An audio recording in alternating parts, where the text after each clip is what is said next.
Raise your voices, raise your glass high. Welcome to the DrinkO'Clock Podcast. Let's dive. Oh, grab an old fashioned and join the fray. Raise your spirits, let the music play. From the corner pub to the dance hall floor. DrinkO'Clock Podcast, we're ready for more.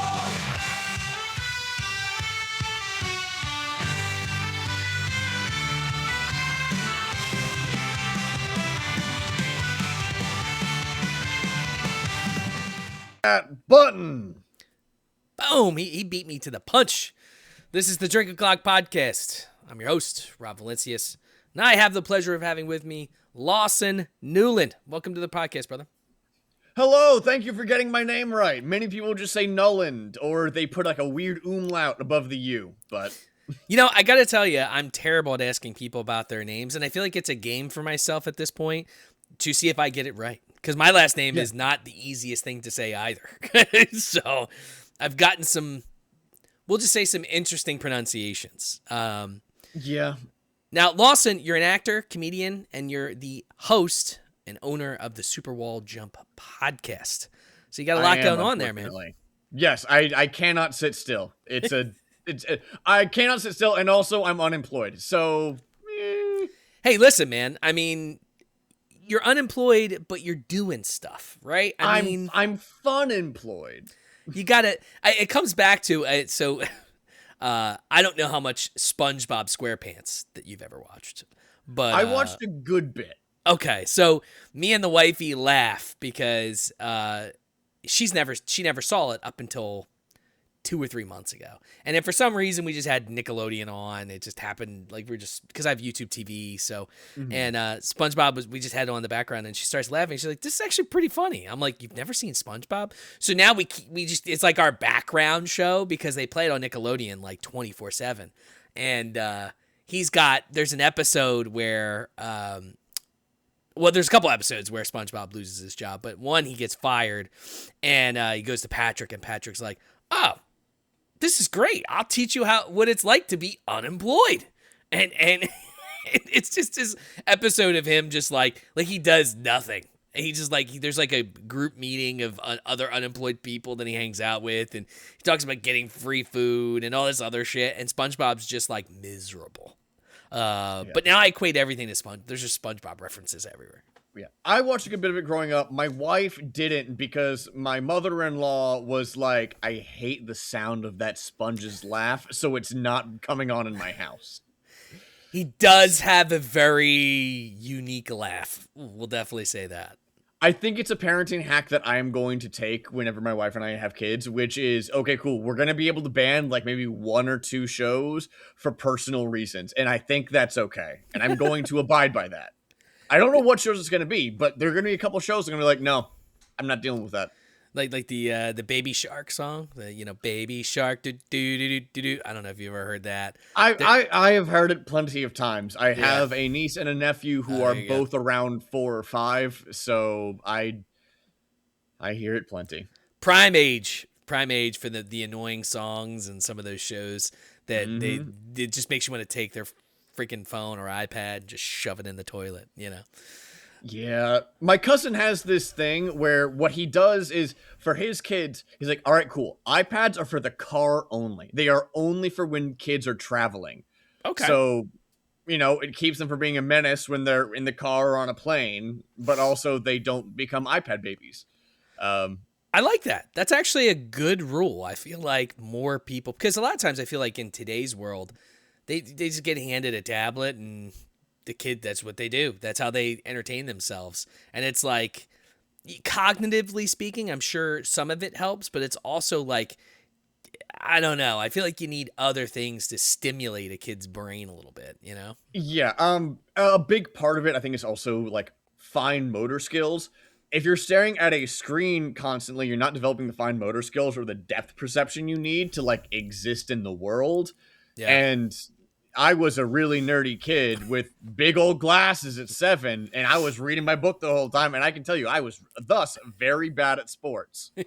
So I can't imagine, oh man, but what if I had double the amount of time, but it was at a screen that was this close to my face?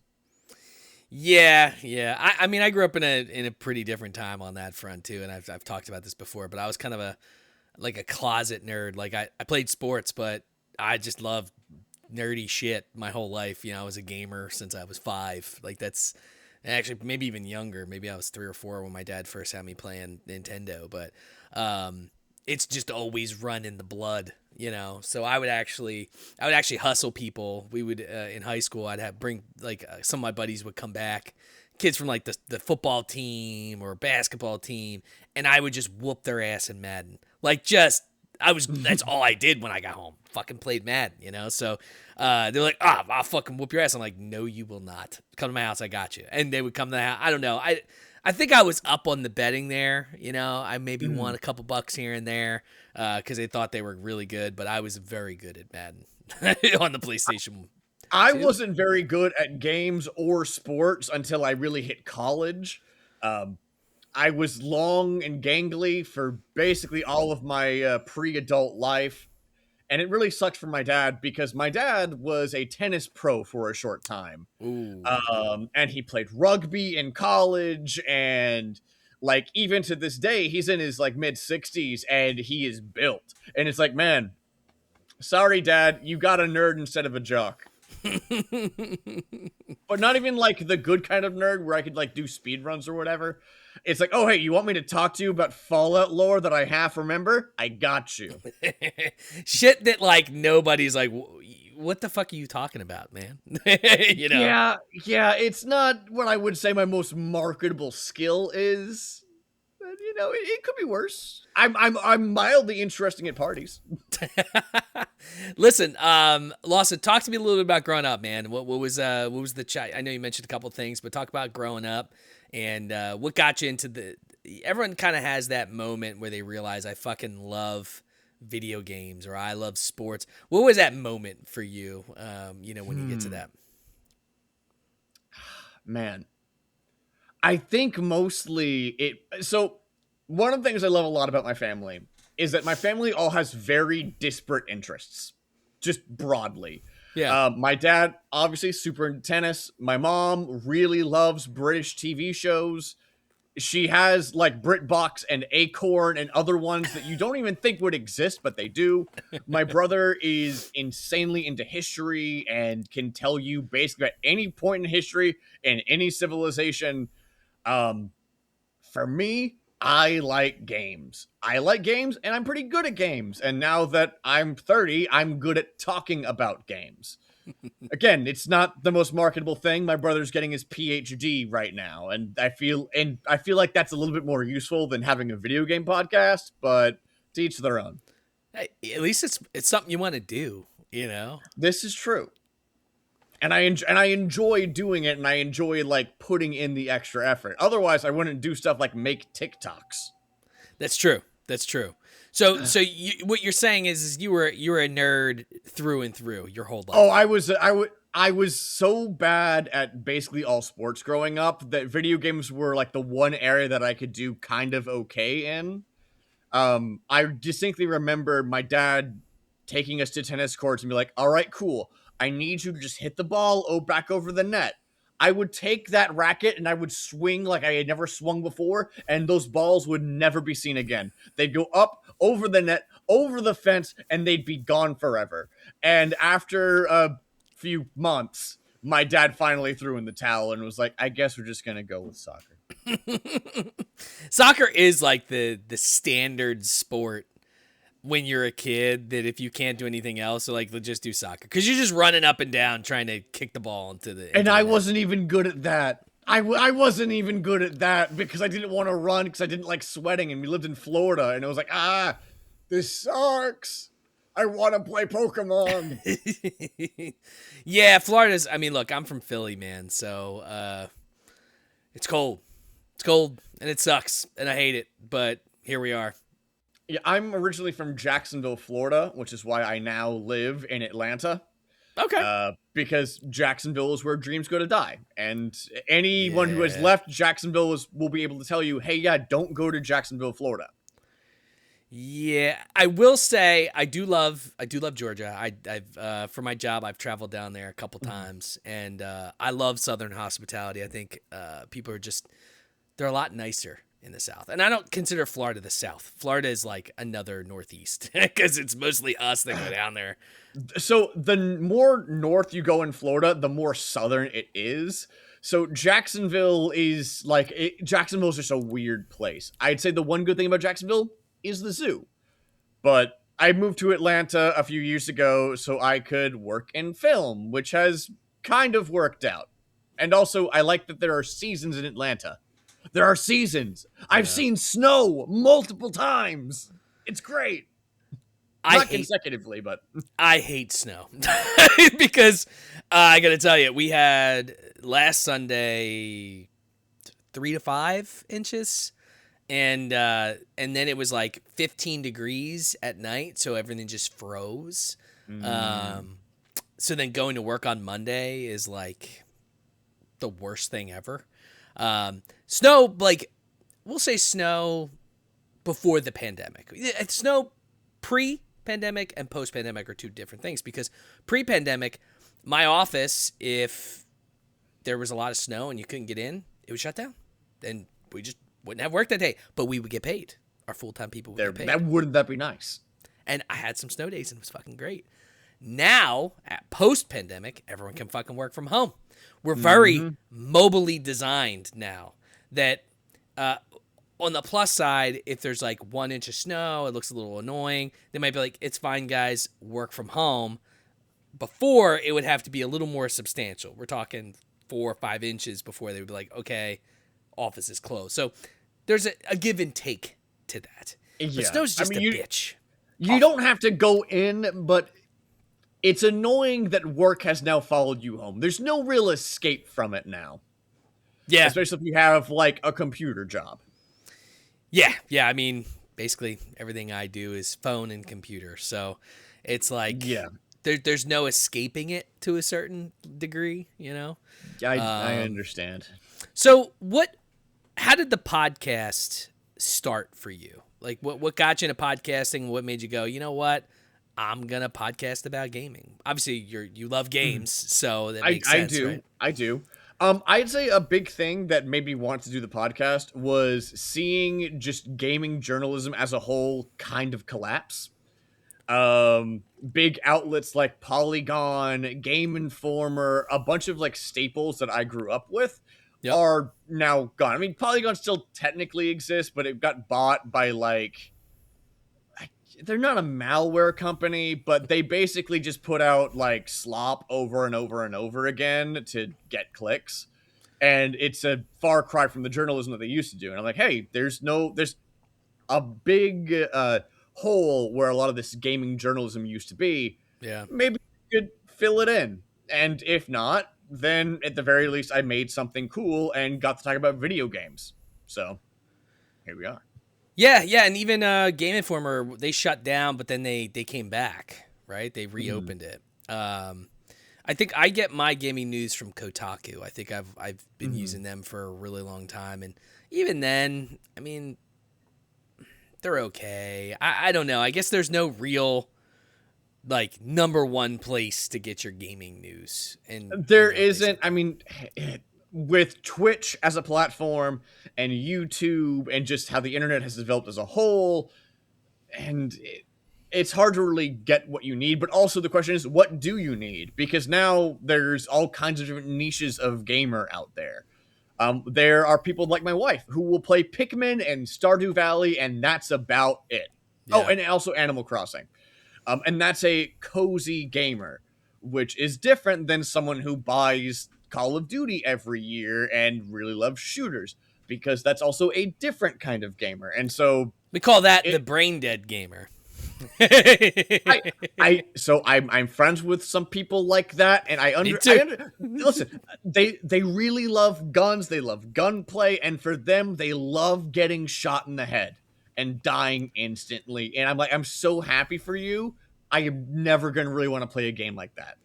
Call of Duty has never been as good as it was since. Yeah, I played Call of Duty quite a bit growing up, and I think at the Call of Duty is really what sparked the online video game era, really. Like Call of Duty 4 Modern Warfare was... Yep, that was the inflection point when Call of Duty was no longer like a World War II reenactment franchise, and instead was like, oh, what could this be? Yeah, and that's what I mean, I played that religiously, and that was so much fun because you had, lobbies where you could talk trash to people, and people said the craziest shit, and you wouldn't get banned in 2 seconds. And yeah, I mean, most of it was like racist shit because that's just how Call of Duty lobbies are. But I mean, that was like for me, that was peak Call of Duty. And then, obviously you had some great games in between there, the original Black Ops, things like that. But then now it's just this, and it's funny because Activision, I don't know if you saw this, came out and said, look, we get it. You guys are frustrated because people were freaking out. It's like you have a warfare game, but now you have a giant robotic boss fight. And it's like, what the fuck is this? Which is, I think it was, you were on hallucinogenics or something. I think the big problem is that Call of Duty is a yearly franchise. Yep. And because video games as an industry are hard. Video games are hard to make. Having interviewed multiple game developers, the overall thing is games are hard to make and they're hard to put out. Doing it yearly means, even with a big team, at some point, it's going to be easy to phone it in because, oh, hey, cool, even if this one flops, don't worry, we got the next one for next year. They don't have a lot of time to really put polish on anything or really make the best thing that they can because their jobs are at stake. All right, cool. If they are given the choice of, okay, cool, you can work for a little while longer, but you're going to be working off the clock on your own time on this feature, they're going to just go home because they want to, be rested for the next day. Yeah, and here's the thing. So back in the day, I worked for GameStop for many years, probably 12 years. I was a district manager at one point. And Call of Duty, even though it came out every year, they did this cycle with studios. So it was always like Infinity Ward, Treyarch, Infinity Ward, Treyarch. I think they had Sledgehammer Games in there somewhere, but it was like they would bounce back and forth. So you had 2 studios that had different views, and Call of Duty felt different. And then I don't know when they stopped doing that, but apparently Activision came out and said, we know the game is shit. We see you. We know that hold tight. We're going to have some updates to try to make the game better, but we're no longer doing yearly releases. It's going to be every 2 years. Which is good.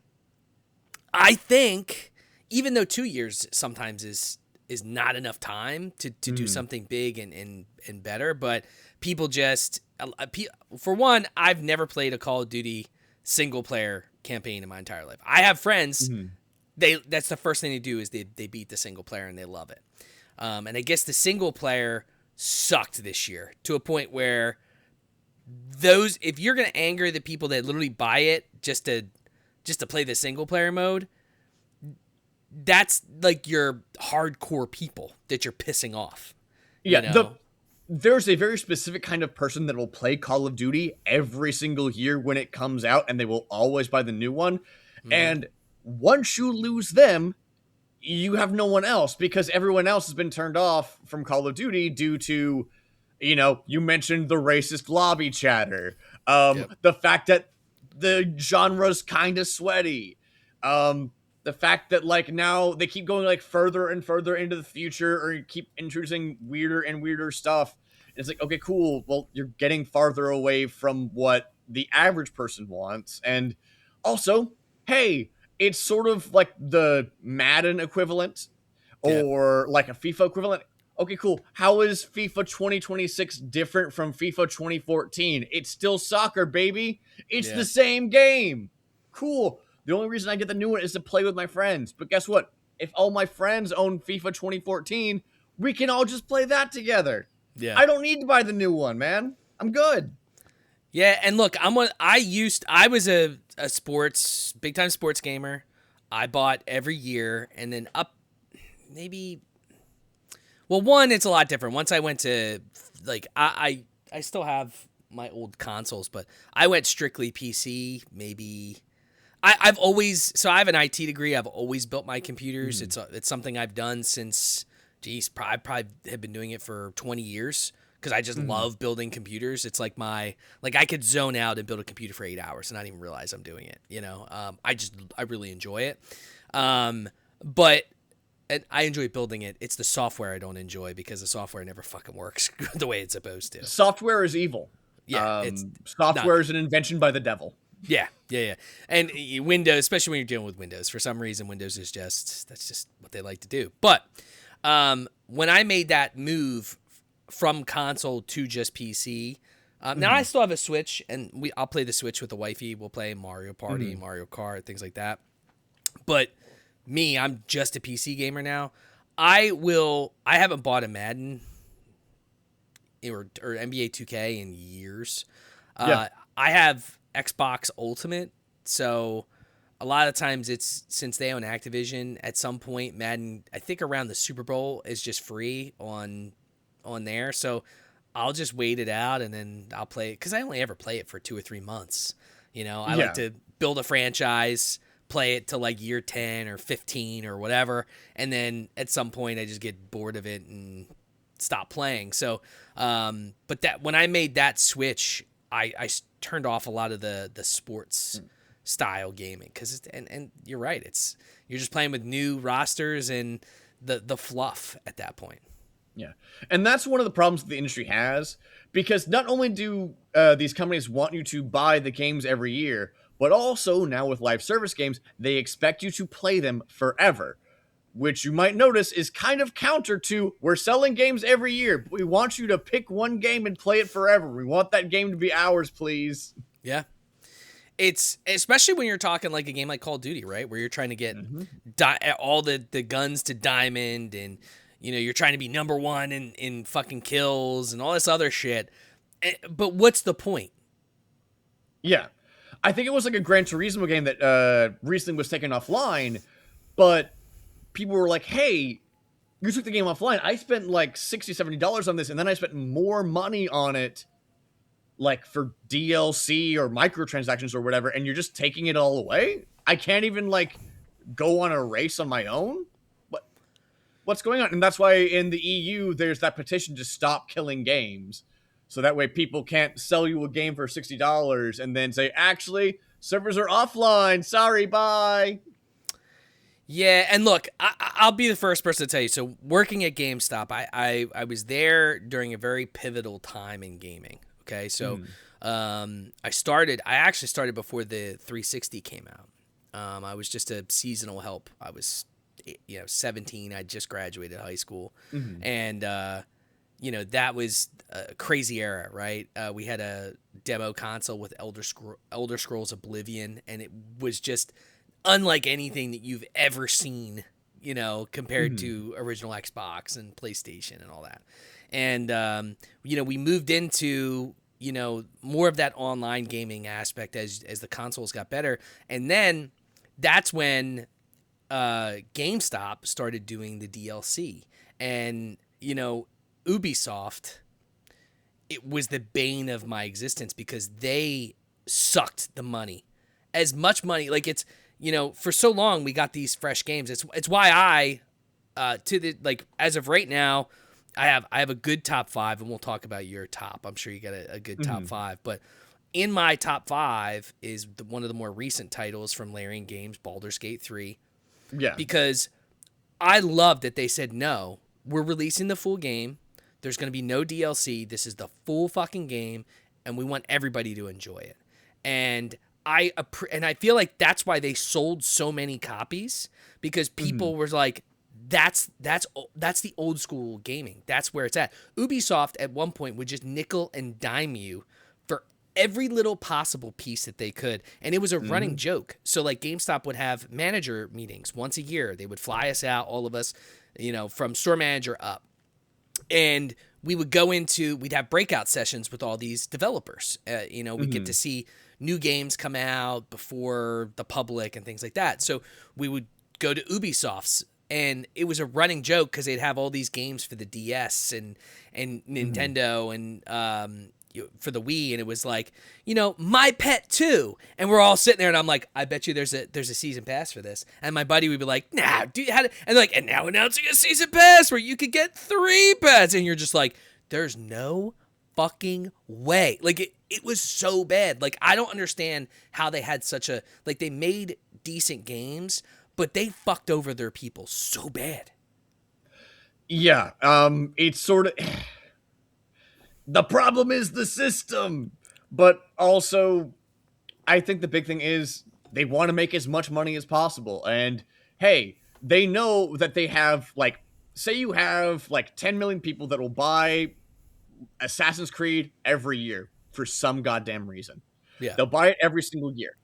That number of people isn't really growing, but your shareholders are going to want the number to go up every year. So they're like, all right, cool. Let's have more DLC. And we're still it took until this year for them to raise the price of a game, which that's a whole conversation in and of itself. So they're like, all right, well, if we want to have 10% more revenue every year, we got to put out more DLC every year.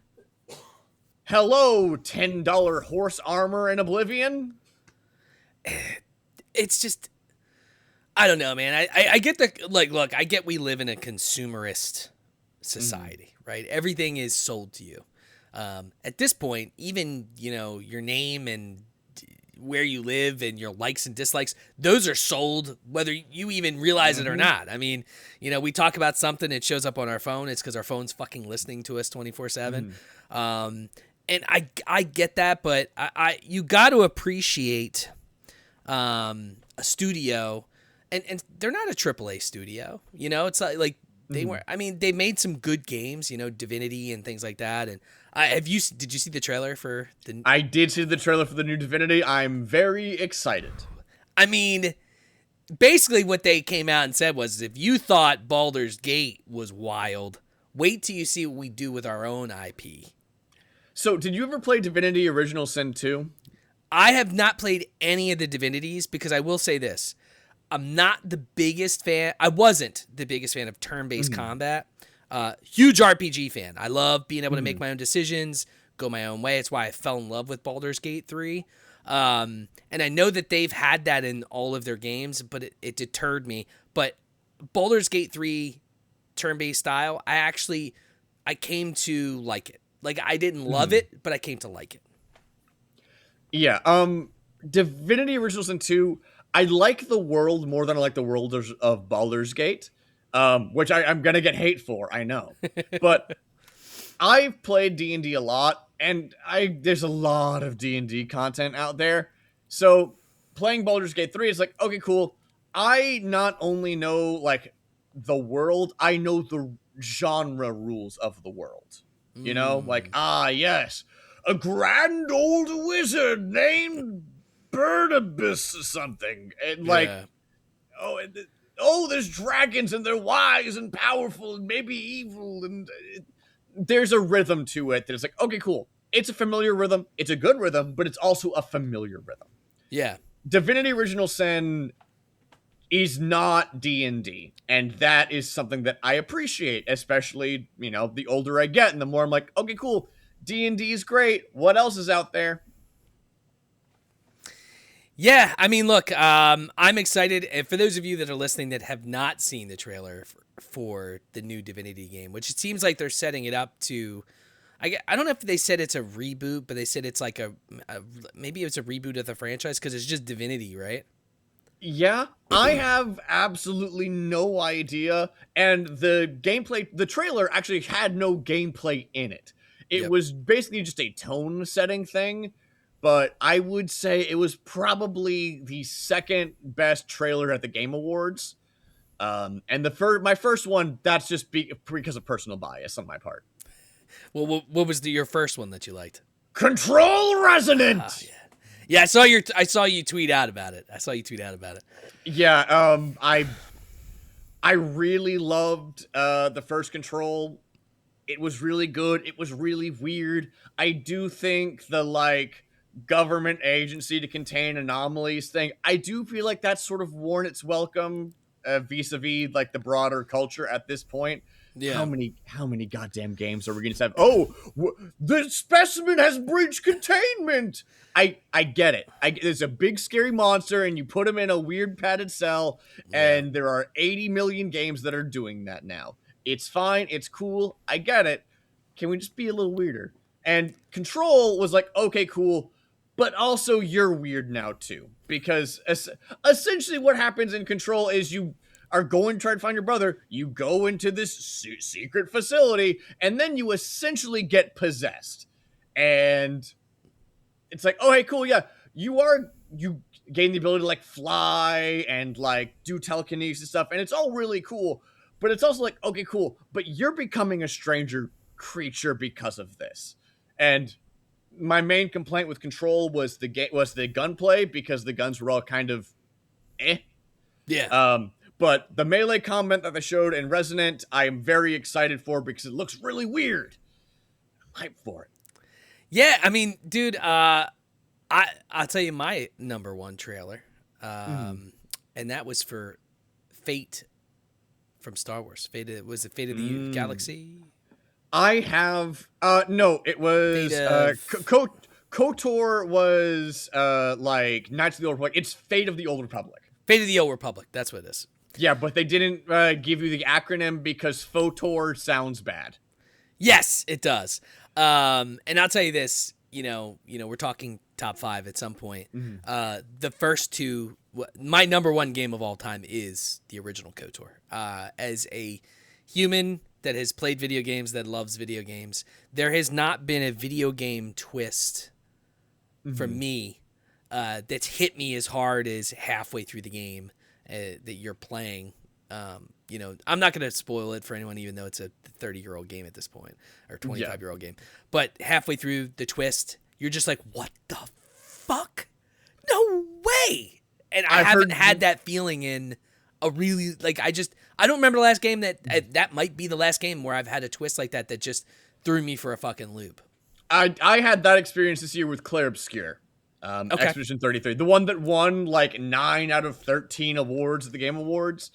That narrative punched me in the dick. Is it that good? So I would say that it's like one of those cases of, like, everything in the game is like a 9 out of 10.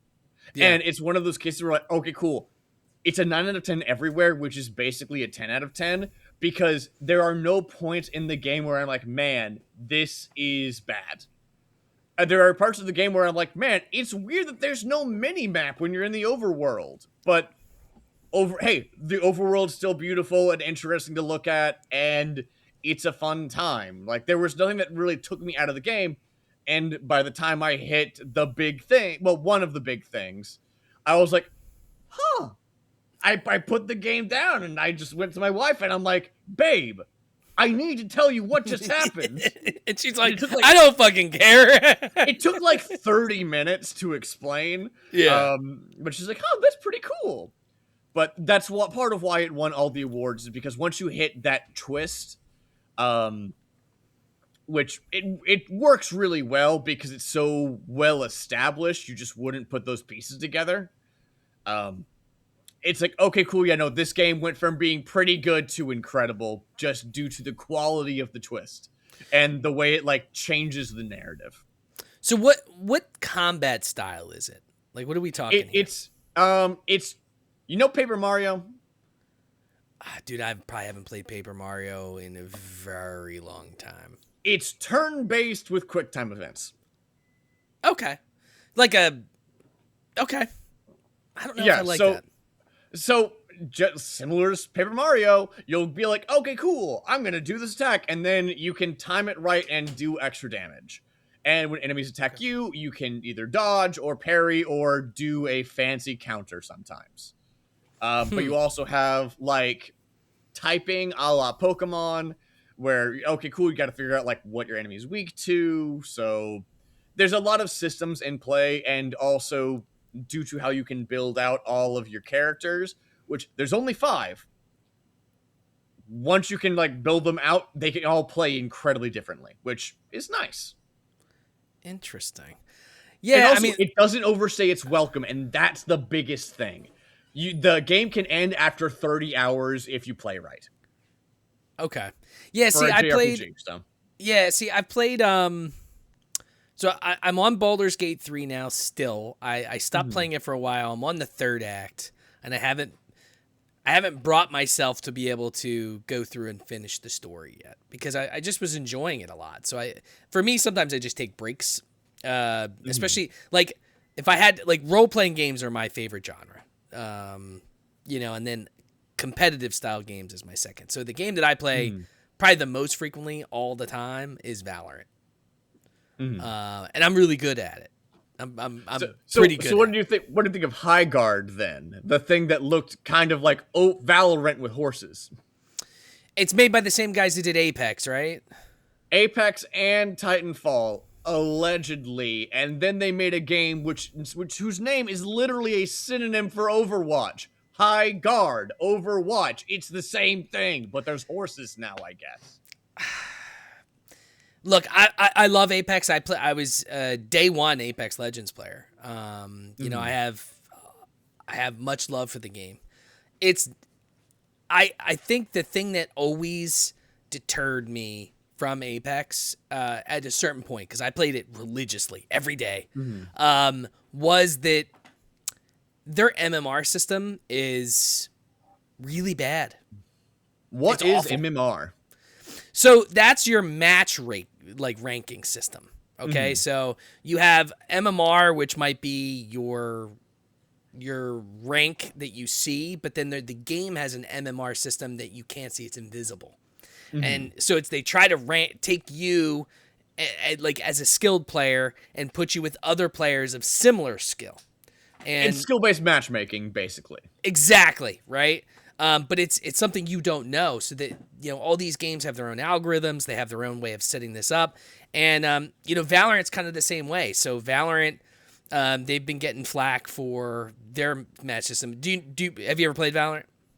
I have seen it, and I was like, wow, this looks like Counter-Strike mixed with Overwatch. 2 games that I don't play.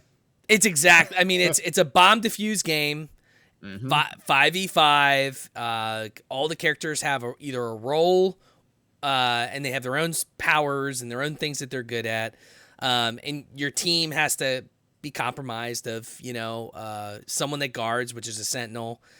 You have initiators, which kind of give you the information. You have duelists, which fight, and they're the ones that initiate the combat and take space for you when you're trying to take a site, whatever it is, and they have different maps. Their MMR system is ass too. But the problem is, and like, I don't know how you can fix it, but you have people that just smurf. So a smurf is someone that's got a high level character. They create a rookie account, go through the training and do the matches that they need to do, and then or they buy the account from someone from Venezuela or Brazil, and who was just creating characters, and they buy for $10 so that they can just dominate in the lower ranks. And, so they can play it on stream and be like, yeah, look at how good I am. Yeah, they're like boom, boom, boom, boom, and you're like, what the fuck, It sucks. But then you have games, I played a game the other day. Oh man. So Valorant can be very frustrating. So it's, first to 13, by the way. So it's not it's a long game. It's the minimum you can go typically is about 25 minutes. Like that's at its minimum. I'm good. Most cases, I'm good out here. Most cases you're talking 40-ish minutes for a match. The problem is if you go into OT, overtime, 13-13, I had this match 2 days ago, went into overtime. It was about close to an hour because it goes in when it was into triple overtime. So first overtime, once it's done, if you tie, so you each there's 2 rounds, and if the other team wins both, game's over. But if you tie, you go on, and then you vote if you want to continue.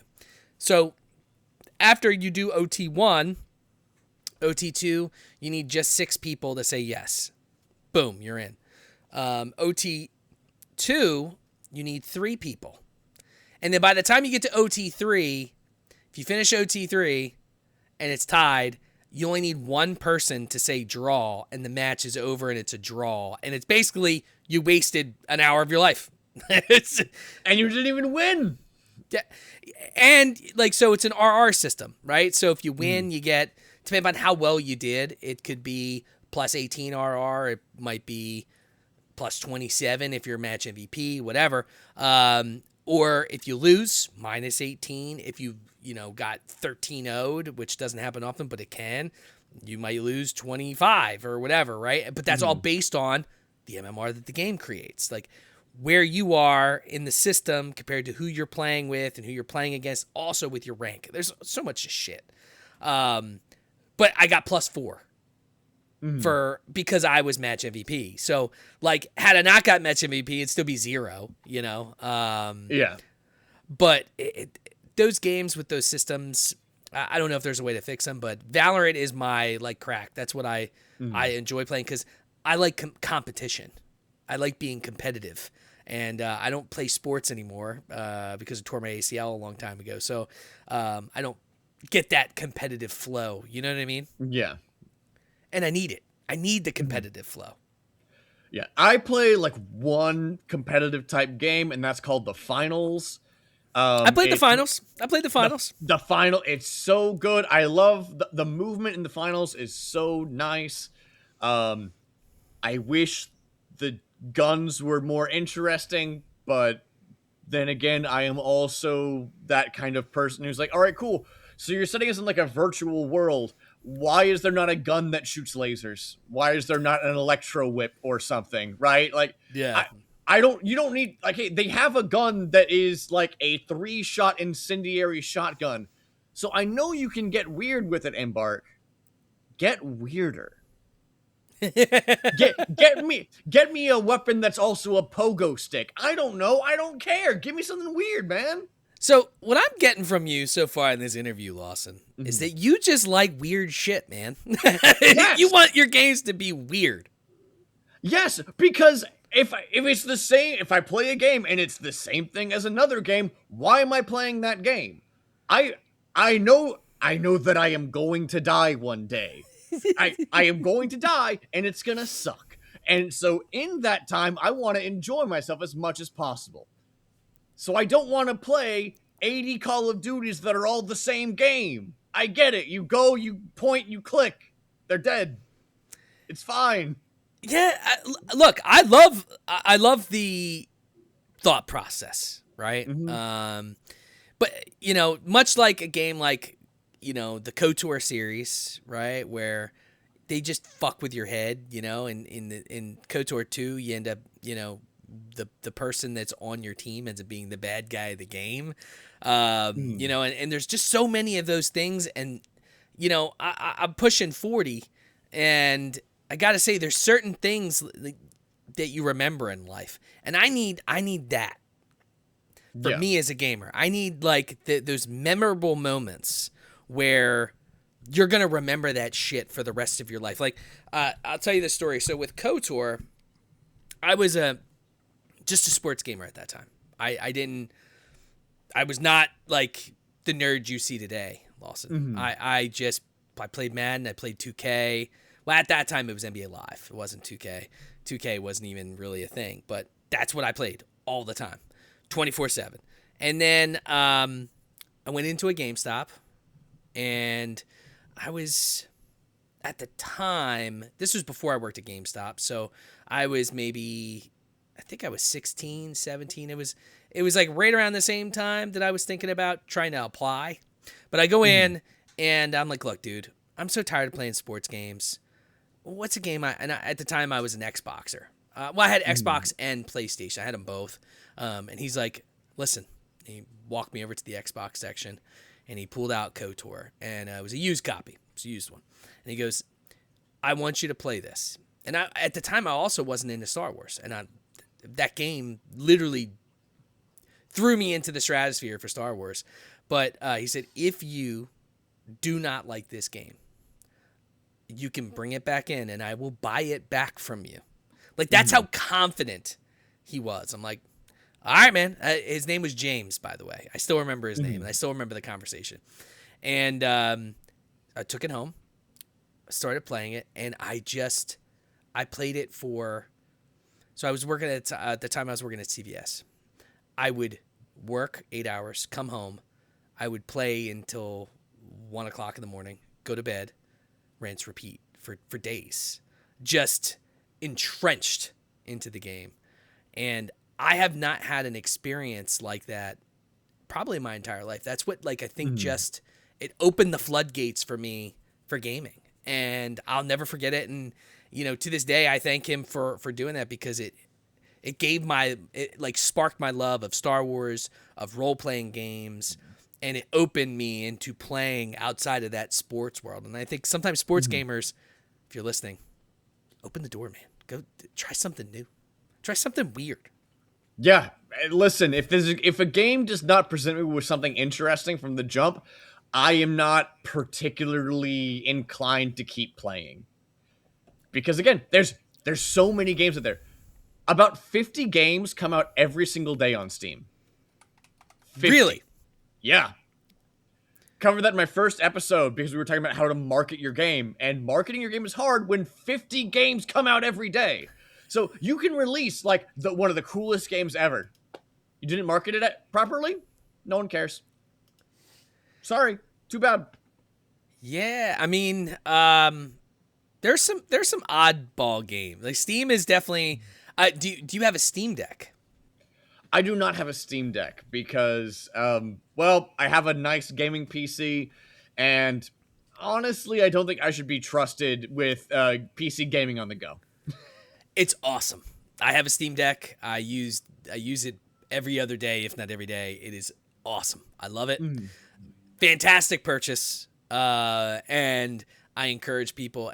Look, the graphics aren't, like a full-on gaming PC, but to be able to play like The Witcher 3 on the go, and it makes the Switch look like child's play, like a kid's iPad type thing, but fucking awesome. Love it. It was a great purchase. I'm kind of mad because they came out the LED version now and stuff like that, but it's still, I love it, dude. It was a great purchase. It's one of those things where it's like, man, that'd be really nice to have, but there's a list of things that I'm like, man, I'd really like to have X and Y and Z and good Christmas present. That's all I'm saying.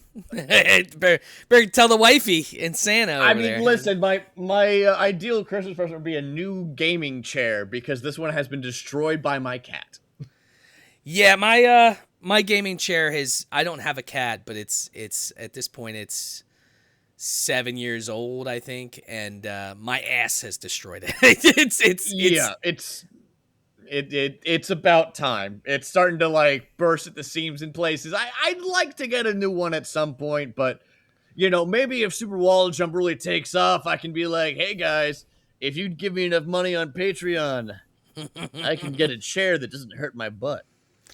Well, what you could also do too, man, is you can like I have a LLC. So I DBA'd, so I DrinkO'Clock Podcast. It's technically a business, and if I needed a new chair, it's a business write-off, baby. Taxes. That's true, but I would like to have money coming into the LLC first. That's the thing is I would love to make money from the podcast, but also I've put out like 8 episodes, so if we're being honest, the podcast is still in its infancy. Yeah. And that's okay.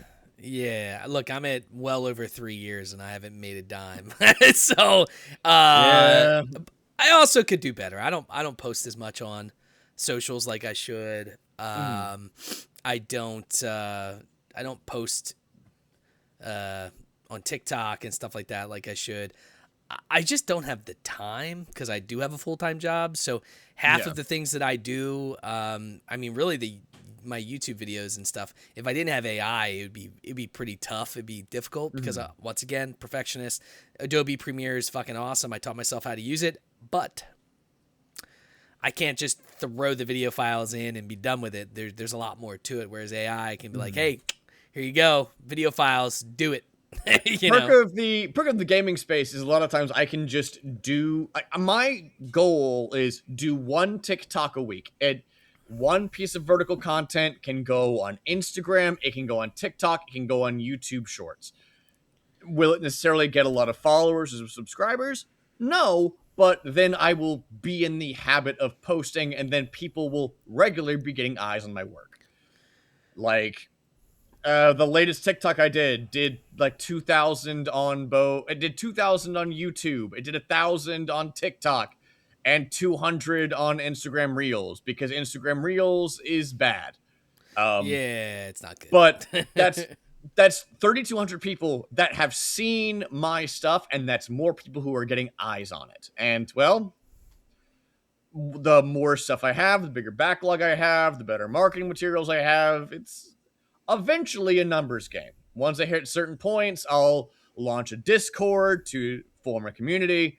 Then I'll launch the Patreon, and then I'll be able to be like, hey, I make money doing games journalism. Would you like to be on my podcast, people at Ubisoft? Would you like to tell me about your crunch? Yeah, would you like to tell me how much you suck the soul out of fucking gamers? Yeah, how well do you treat your employees? Probably Do you have a not well. union? Now, we mentioned, we talked a lot about Baldur's Gate 3 and Larian Games, right? Mhm. One, the trailer, which we didn't discuss, is awesome because you see someone being burnt at the stake, and then at the end, everyone's dead on a giant tree of death, and just awesome trailer. But they came into a lot of fire this past week because they were talking about utilizing AI to generate some of the game.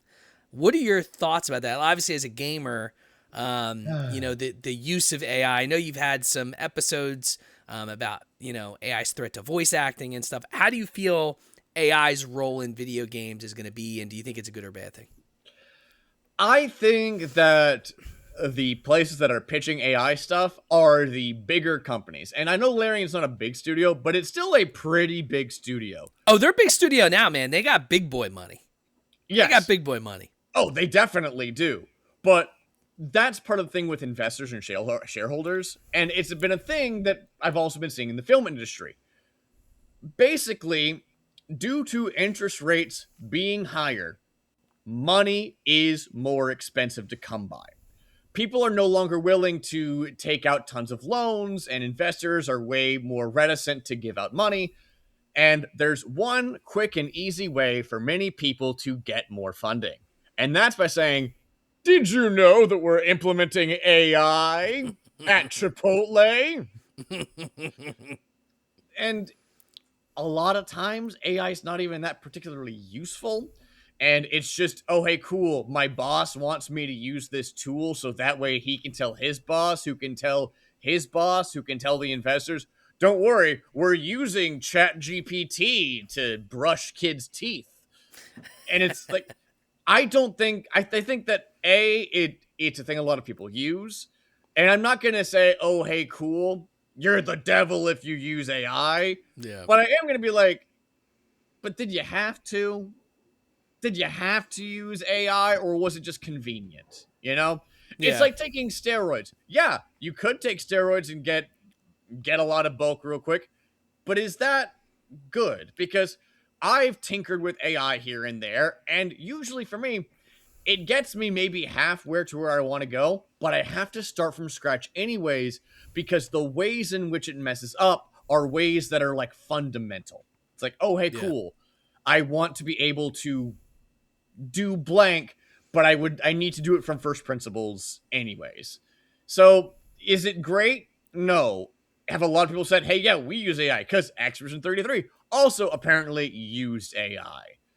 I think, unfortunately, AI is here to stay, but I do think...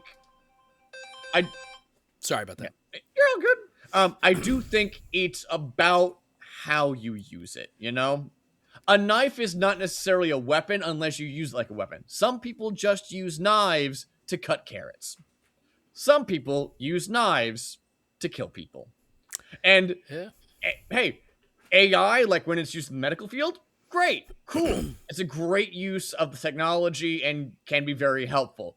Do I think that, you should use AI if you want to have a cool picture of a dog?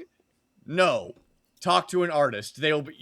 you'll be able to commission something that's cool and unique and also pay someone's rent. That's true. I mean, look, I think if you're using AI as a tool, right, and not the full-on generator, and it can speed up the process, so it could take a game that's would have taken 8 years to build and maybe cuts it to 5 or 6. That's great. You shouldn't be using AI, like you said, as the baseline, right? As the kind of that the foundation of your house. That's not going to be very good at the end of the day. Yes, because a lot of, like, for AI coding and stuff, a lot of times it'll introduce errors, and all the time you saved coding, you have to spend debugging. Yeah. Yeah, so, I mean, like, if you're using it to just generate, 1,000 trees, or something that you would have had to do by hand, or you would have copy and paste. You probably would have just bought an asset pack off of, like, the Unreal store anyways. You weren't going to hand make 1,000 trees. Yeah. So I think in that aspect, okay. And I guess they got a lot of flack for that. And the head of Larian and the owner was like, calm down. That's not like you guys are, that's not what we're going to do. Like, you're taking this way overboard. We're just saying we're going to use AI in certain elements to help with the game. So it was there's also the, like, pro worker perspective on it, which is, hey, are you pushing AI onto your employees and, like, making them use it?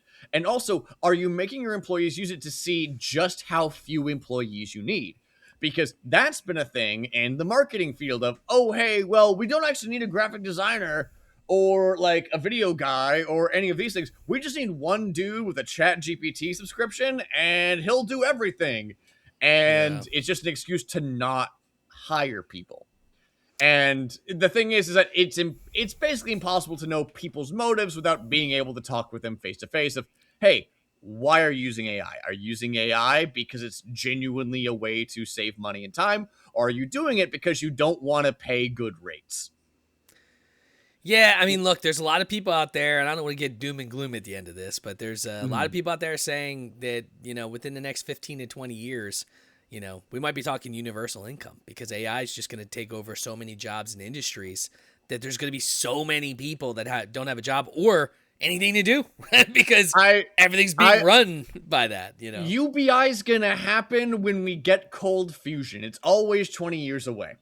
Yeah, that's true. Since I was like 12, people have been talking about UBI, and we've had dozens of test cases where it's like, hey, cool. It works. We know it works. If you just give people money, they spend it and the economy gets better. Yeah. We know that it works, but do I think it's ever going to happen in America? No. I know that there is currently a initiative in Ireland for artists that are getting a stipend, but it's obviously just for artists and it's a whole thing, and it's also just in Ireland. So I think that we will see broader welfare, but I think that without severe political change, we are not going to see universal basic income just broadly, which is unfortunate because it would help a lot of people. Yeah. I mean, look, I'm okay with them taking the abolishing the IRS.